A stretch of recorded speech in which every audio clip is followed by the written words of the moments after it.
Hindi ba naituro sa inyong mga kaparian ni si Maria at si Jose ay nagkaroon ng mga anak? Ayan. Hindi itinuturo ng simbahan na nagkaroon ng ibang anak si Maria at Jose. Ang turo ay nanatiling birhen si Maria.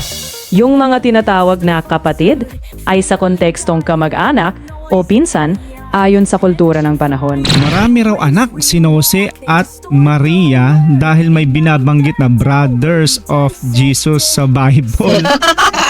Grabe naman to. Ang gusto kong bigyan dito ng pansin, meron kasing nakasulat sa Mateo 1:25 na salitang hanggang. Sa English, until. Pero ang salitang hanggang dito ay hindi na nangahulugang nagbago ang sitwasyon pagkatapos. Sa Biblia, madalas ginagamit ang hanggang para ipakita ang isang punto, hindi para sabihing may nangyari pagkatapos.